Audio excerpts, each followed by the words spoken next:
Amit Shah ji, I challenge you to have a debate on the 3 press conferences. आपकी मुंसफी से संसद नहीं चलेगी। मेरे यहाँ बोलने का क्रम मैं तय करूंगा। इस तरह से नहीं चलेगी संसद। उनको धैर्य रखना चाहिए मेरा जवाब सुनने का।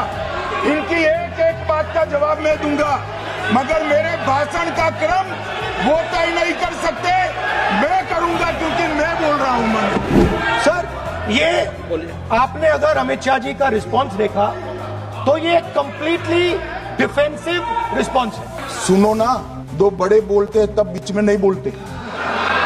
ये घबराया हुआ रिस्पॉन्स है, ये डरा हुआ रिस्पॉन्स है। आप सुनिए पूरी बात, प्लीज मानिए। नो, सच्चा रिस्पॉन्स नहीं है। आपके चेहरे पर चिंता की लकीरें मैं देख रहा हूं कि मैं क्या बोलूंगा।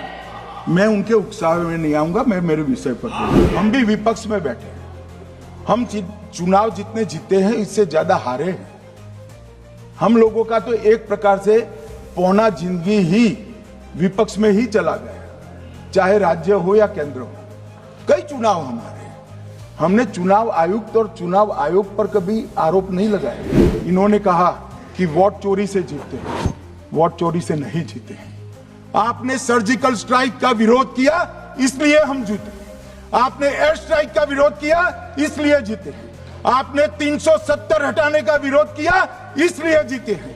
आपने राम मंदिर बनाने का विरोध किया इसलिए जीते हैं। आपने घुसपैठियों को हटाने का विरोध किया इसलिए जीते हैं। आपने सीएए का विरोध किया इसलिए हम जीते हैं। आपने ट्रिपल तलाक हटाने का विरोध किया इसलिए जीते हैं।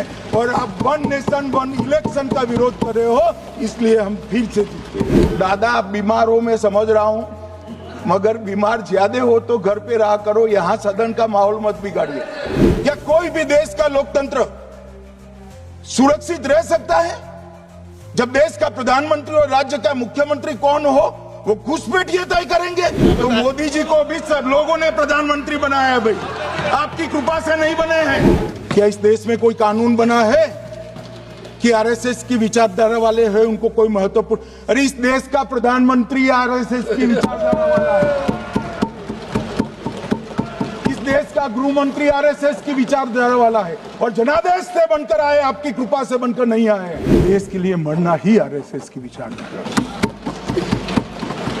देश को समृद्धि के परम शिखर पर ले जाना ही आरएसएस की विचारधारा है। देश की संस्कृति का झंडा बुलंद करना ही आरएसएस की विचारधारा। Let us have a debate on my press conference. Let us go. Let us have very good idea. Let us have a debate on my press conference. अरे सुनो ना, क्यों जल्दबाजी करते हो मानिकम? हरियाणा में दोनों चुनाव में वोट कैसे दे रहे हैं? प्लीज ये भी जवाब दे दीजिए। मान्यवर, वोट चोरी का प्रोग्राम बचा, जो 3 प्रेस कॉन्फ्रेंस में, एक सादा प्रेस कॉन्फ्रेंस, एक एटम बम वाला प्रेस कॉन्फ्रेंस, एक परमाणु बम वाला, ये तीनों में क्या हुआ इसके सारे जवाब मेरे पास है। वोट चोरी कह रहे हो मान्यवर, वोट चोरी किसको कहते हैं वो मैं बताना चाहता हूं। और हमारे यहाँ कुछ परिवार ऐसे हैं जो पूछते नहीं वोट चोरी करते। राहुल गांधी जी ने 5 नवंबर 2025 को एक प्रेस कॉन्फ्रेंस में परमाणु बम फोड़ा। अब वो परमाणु बम के अंदर उन्होंने कहा कि हरियाणा में एक ही घर में 501 वोट पड़ गए। चुनाव आयोग ने इतनी स्पष्टता करी कि हाउस नंबर 265 कोई छोटा मकान नहीं है, बस रहे, मगर वहां हर परिवार के घर का नंबर नहीं दिया गया है, इसलिए सब जगह हाउस नंबर 501 दिया गया। पर एक परिवार की तो 3 पीढ़ियां साथ में रह सकती है। और पुराने नंबर से ही जब हरियाणा में कांग्रेस की सरकार चुनी गई तब से ये नंबर इसी तरह से चल रहा है। ये ना कोई फर्जी घर है ना फर्जी वोटर है। हरियाणा की जहां इन्होंने बात की, इन्होंने एक उदाहरण लिया, वहां पर अनेक उदाहरण हैं। वो भी आपने दिया था ना, 19 वो भी आपने दिया था, इसलिए वो भी 19 लाख वहां पे फेक लोग वो उदाहरण आपने दिया था इसलिए उसका जवाब दिया। और ये भी हमें बता दीजिए, हिंदुस्तान के इतिहास में पहली बार डिसीजन लिया गया कि इलेक्शन कमिश्नर्स को फुल फुल इम्यूनिटी दी जाएगी। इसके पीछे जो थिंकिंग थी वो हमें सबसे पहले बताइए। मैं जवाब दूंगा इम्यूनिटी का, मगर ये इम्यूनिटी जो श्रीमती गांधी ने दी थी इसके लिए आपका क्या कहना है? परंतु हमने तो चलो मानो चुनाव आयोग को इम्यूनिटी दी, श्रीमती गांधी ने तो अपने आप को इम्यूनिटी दी थी। और मान्यवर ये तो इतिहास है, कौन जुटला सकता है? इनको कोई पढ़ाता नहीं है इतिहास, ये तो इतिहास है, सर्वोच्च अदालत और संसद के रिकॉर्ड में रखा हुआ इतिहास है।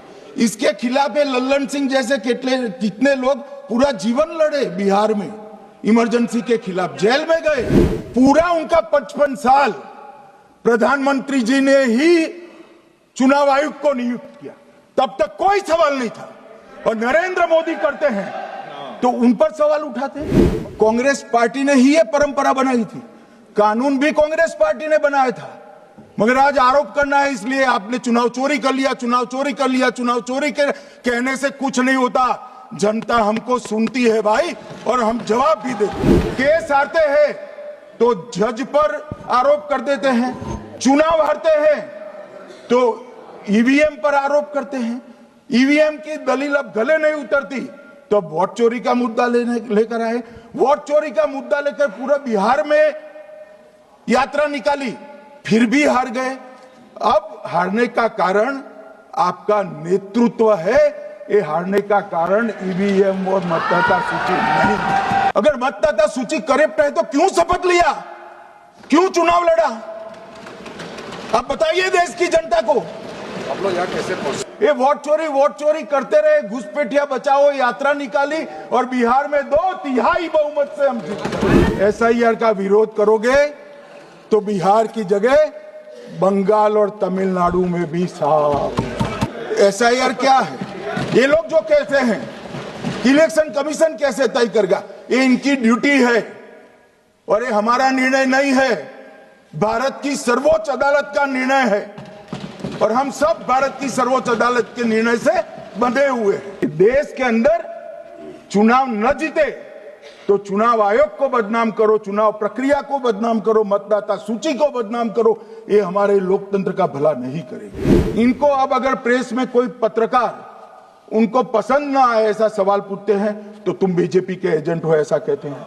मगर आप अगर ऐसा मानते हो कि लोकतंत्र में आपको पसंद आए ऐसे ही सवाल पत्रकार पूछे तो ये नहीं हो सकता। इमरजेंसी नहीं है भाई, इमरजेंसी नहीं है।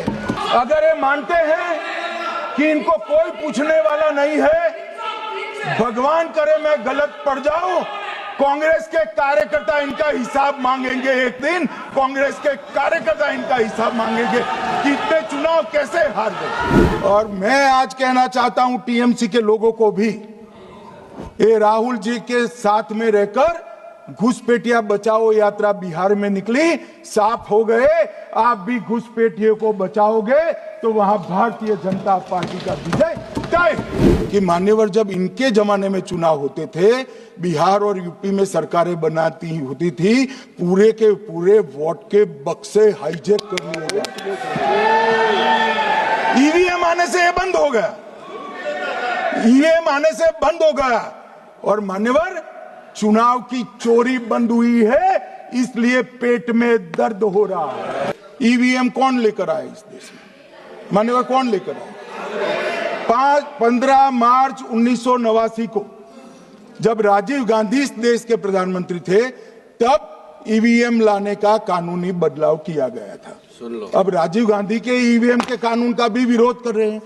अरे सुनो ना क्या प्रक्रिया हुई। ईवीएम का उपयोग सबसे पहली बार पूरे देश में 2004 में हुआ। पूरे लोकसभा चुनाव हमारे समय में ईवीएम का उपयोग हुआ। और 2004 के चुनाव में कौन जीता भाई? वो जीत गए। उस वक्त ईवीएम की चर्चा बंद। 2009 का चुनाव हुआ, पूरा ईवीएम से हुआ। ये जीत गए, चुप्पी साध ली। 2014 में सब हम जीते तो कौ कौ कौ कौ कौ कौ कौ कौ कौ कौ चालू कर दी। ये क्या है? जब कानून आप लाए, मशीन आपने इंट्रोड्यूस किया, चुनाव आप पहला जीते मशीन से, दूसरा चुनाव जीते, मौत से 10 साल राज किया और हार गए तो फिर रोते हैं। वाद मतलब डिस्प्यूट पहुंचा है दिल्ली की सिविल अदालत में। उसमें डिस्प्यूट ये है कि सोनिया गांधी जी इस देश की नागरिक बनने से पहले मतदाता बने। Filed a case on Madam Sonia Gandhi's voting on that 80. Sir, that Ross Avenue Court dismissed that case without, there is no substance in that case. मान्यवर, मैंने इतना ही कहा है कि अदालत में केस चल रहा है जो फैक्चुअल है। अब जवाब तो उनको अदालत में देना है, सोनिया जी ने, यहाँ क्यों दे रहे हैं? I am challenging Home Minister. Sonia Gandhi not even voted that election. Can you prove it? Can you prove it? मैं बताता हूँ। Misleading statement. A Home Minister doing. अब मुझे सुनिए तो, अब आपने एक मुद्दा खड़ा किया, मुझे जवाब तो देने दीजिए।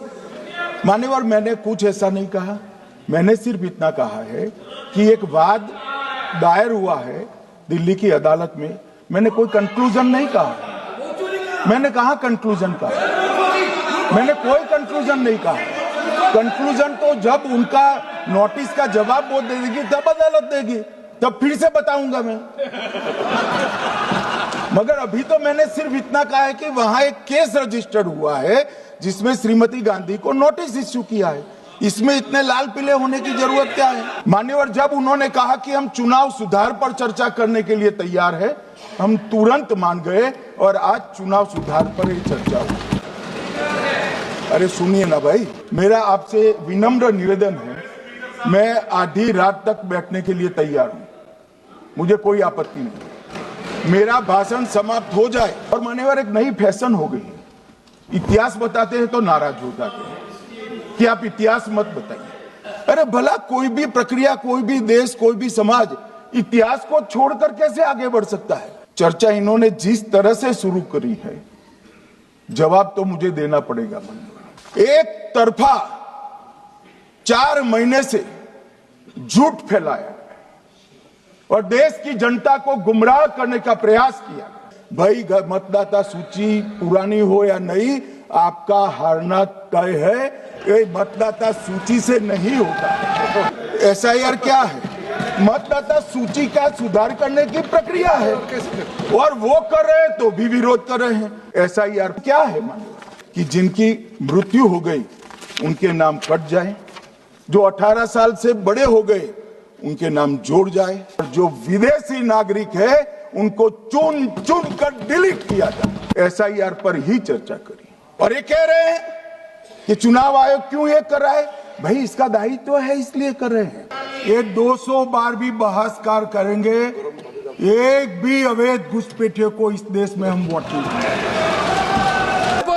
संसद के समय लोगों को भ्रम फैला करके क्यों समय बर्बाद किया? ये दिखा रहे, हमको मालूम था ये भागने वाले। आप बॉर्डर नहीं बनाने देते, फेंसिंग नहीं करने दोगे, घुसपैठ नहीं होगी, फिर भी चलो मैं पूछना चाहता हूं कि घुसपैठ होकर सबसे पहले घुसपैठिया कहां आता है? पटवारी को मालूम नहीं पड़ता? गांव के थाने वाले को मालूम नहीं पड़ता? इसकी मतदाता सूची में नाम डालने के लिए आधार कार्ड कहां बनता है? वहीं बनता है। उसका राशन कार्ड कहां बनता है? बंगाल में बनता है। और मतदाता सूची में, कौन सी मतदाता सूची में ऐड होता है? तो बंगाल में होते। आपकी कोई जिम्मेदारी नहीं है। एसआईआर का विरोध करोगे तो बिहार की जगह बंगाल और तमिलनाडु में भी साफ